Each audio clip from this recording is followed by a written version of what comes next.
Well, hello there, ladies and gentlemen, boys and girls. What the hell is going on?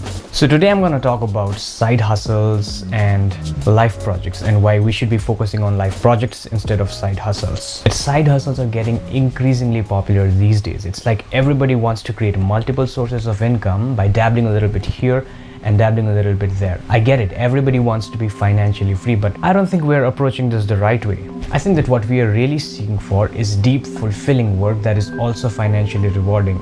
Some are savvy about the freedom that their job provides, while some crave the status that their job brings them. What I am about to say, however, might not make sense to some people. There are obviously some individuals who might think that building a life project might not be a sustainable endeavor because they are really focused on getting the money right now. And in fact, that is the exact reason why I think side hustles seldom work. And that is because of this sense of fear and urgency attached to it. That's why this video is not directed to people who are looking for a get-rich-quick scheme, which I'm sure there's plenty to go around on the interwebs. Basically, I'm trying to talk to people who want to build a life project, who want to build a career that is in sync with their life trajectory. And if you are interested in this is going to be a 3-part series, and in the first part I'm going to talk about the principle behind life projects, and in the upcoming 2 parts I'm going to talk about how we can optimize our life around our projects. So if you're interested, please stick around for the entire 3-part series. You can subscribe to my channel if you want to be updated about the upcoming parts of this life project series, and I'm really excited.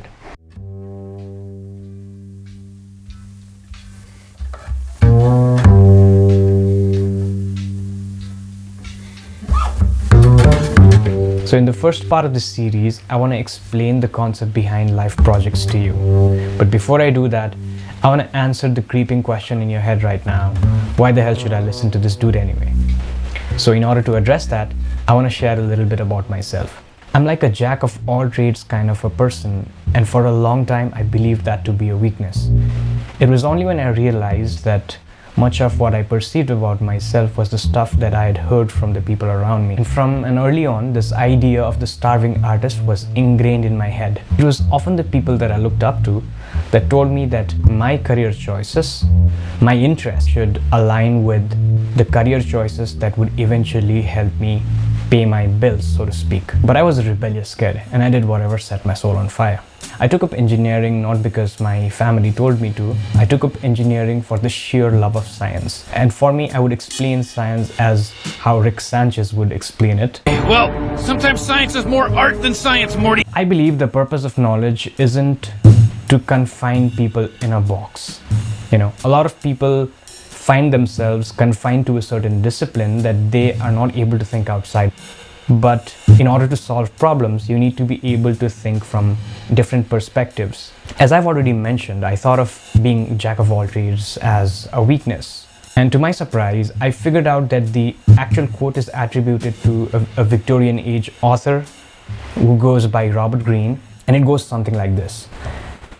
A jack of all trades is a master of none, but oftentimes better than a master of one. Even during my entrepreneurial journey, it has always been my curiosity towards different ideas and perspectives that have opened a lot of doors for me. It is not to say that I've figured it all out. In fact, I'm still in the journey, but I'm pretty sure that in the future, if I come across a problem or a roadblock, it'll be the ideas that I've derived from different sources, different people, different perspectives that are going to be helpful in order for me to diagnose a certain problem and to figure a way out of those problems.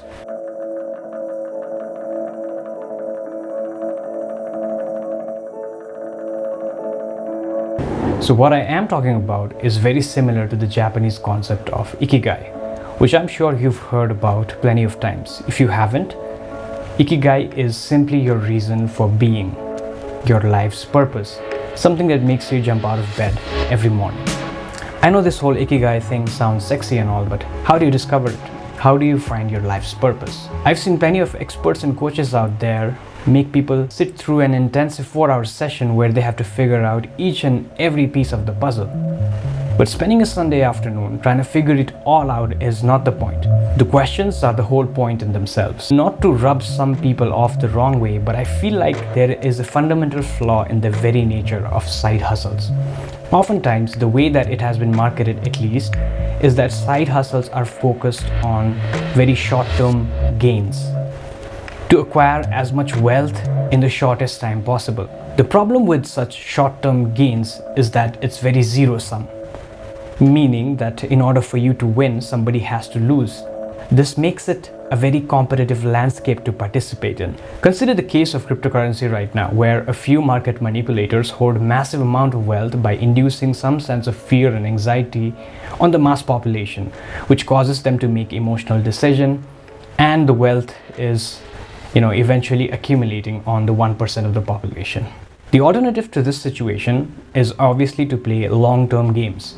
The best way to understand that would be to explain it through this quote by this famous angel investor known as Naval Ravikant. Essentially, all the benefits in life come from compound interest, whether it's in relationships or making money or in learning. When you have been doing business with somebody you've been friends with for 10 years, 20 years, 30 years, it just gets better and better because you trust them so easily. The friction goes down, you can do bigger and bigger things together. So basically what he is talking about is the confounding nature of compounding. Let's understanding the nature of compounding through Morgan Housel, the author of The Psychology of Money. He says, if something compounds, if a little bit of growth serves as the fuel for future growth, a small starting base can lead to results so extraordinary they seem to defy logic. It can be so logic-defying that you underestimate what's possible, where growth comes from and where it can lead to. So another baffling example of compounding is the success of Warren Buffett. Warren Buffett is a phenomenal investor, but we miss a key point here if we attach all of his success to his investing acumen. The real key to his success is that he's been a phenomenal investor for over 3/4 of a century.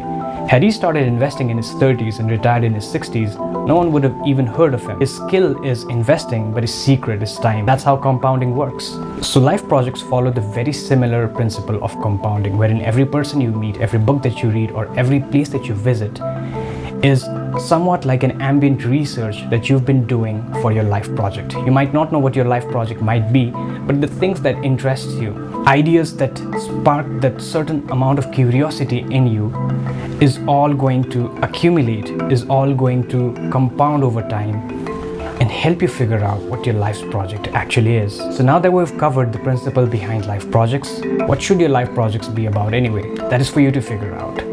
And in a way, not having the answer is a good thing. In the next video, I'm going to talk about a design thinking concept called fuzzy goals, wherein this uncertainty, wherein venturing out into the unknown is actually helping you figure out what you need to do after all. So if you're interested in understanding this concept of life project and how your daily living can intertwine with research, please subscribe because you'll be notified, and if there is anything you'd like to add to this, any feedback is much appreciated. So if you're new here, my name is Tupten and I talk about creative entrepreneurship, personal development and philosophy. If you're interested in these topics, please subscribe because you'll definitely like it here.